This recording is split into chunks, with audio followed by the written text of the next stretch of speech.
Shalom, bien-aimés dans le Seigneur, nous sommes dans la joie de nous retrouver pour une nouvelle semaine de méditation biblique. Nous sommes le lundi 24 juillet 2023 et nous vous saluons au nom de notre Seigneur et Sauveur Jésus-Christ. Nous allons lire un texte dans la première lettre de Paul aux Thessaloniciens, 1 Thessaloniciens chapitre 5 verset 15.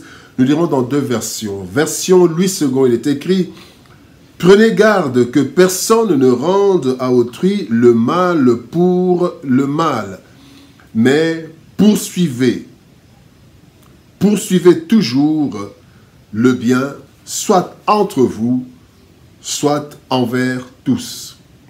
Dans la version Parole de vie 2017, il est écrit: attention, personne ne doit rendre le mal pour le mal, mais cherchez toujours à faire le bien entre vous et avec tous.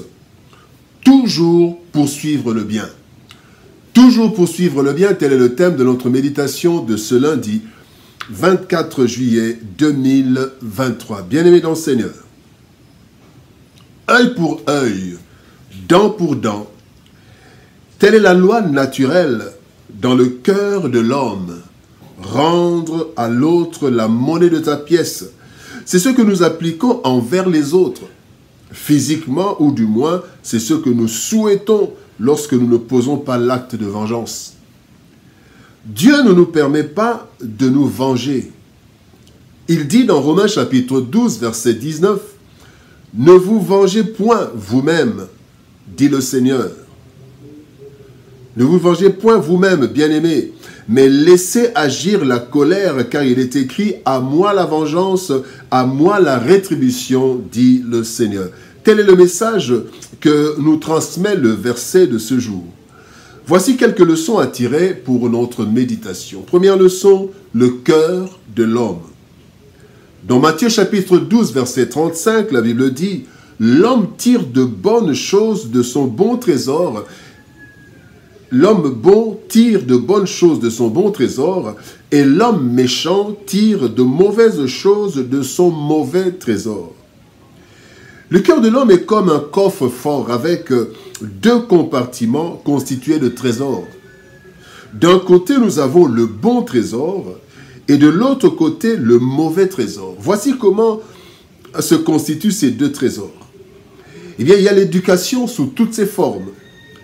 Il y a les éléments positifs et négatifs dans la culture, dans les us et coutumes. Il y a les bons et les mauvais conseils. Il y a les événements heureux et malheureux que nous avons vécus. Eh bien, ces éléments constituent d'une part un bon trésor quand ce sont de bons éléments et d'autre part un mauvais trésor quand ce sont de mauvais éléments.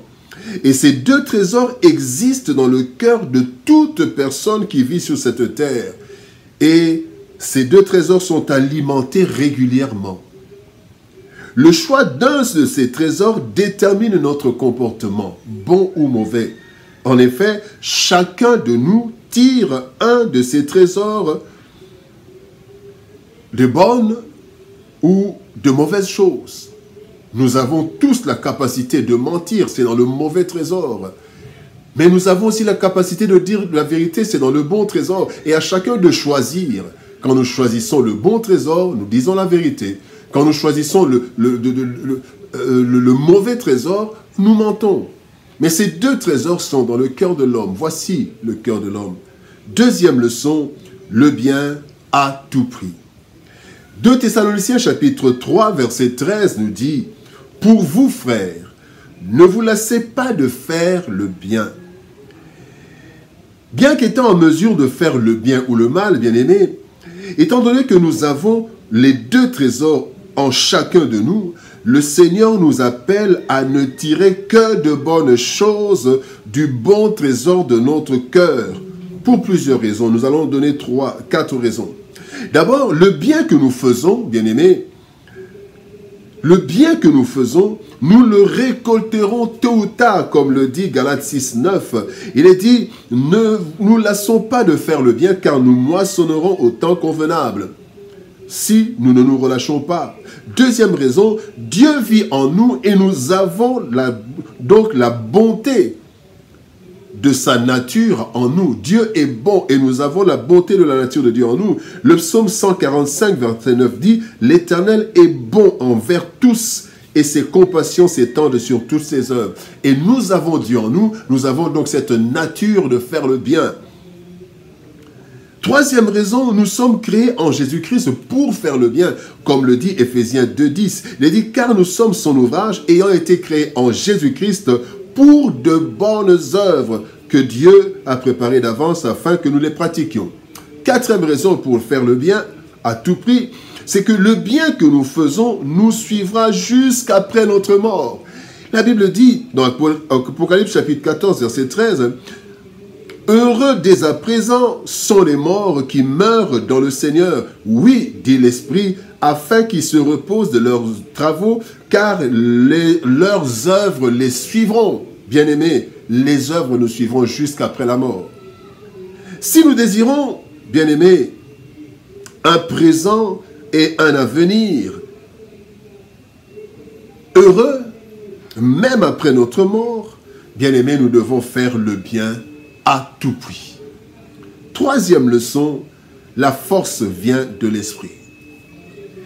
Dans Actes chapitre 1er, verset 8, la Bible dit « Mais vous recevrez une puissance, le Saint-Esprit survenant sur vous, et vous serez mes témoins de Jérusalem, dans toute la Galilée, dans la Samarie, et jusqu'aux extrémités de la terre. » Bien-aimés, rendre à autrui le bien pour le bien est naturel et compréhensible.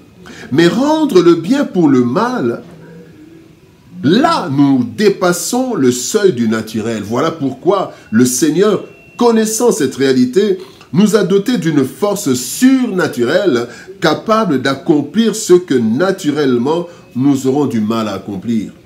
La puissance du Saint-Esprit.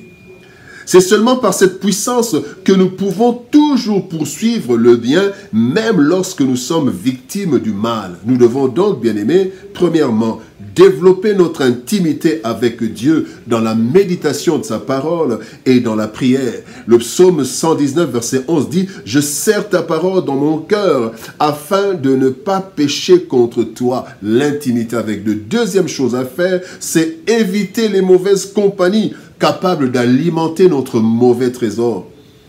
1 Corinthiens 15, 33 nous dit « Ne vous y trompez pas, les mauvaises compagnies corrompent les bonnes mœurs. » Troisième chose à faire, bien-aimés, puisque nous avons la puissance de Dieu, c'est invoquer le Seigneur chaque fois que le mal frappe à notre porte.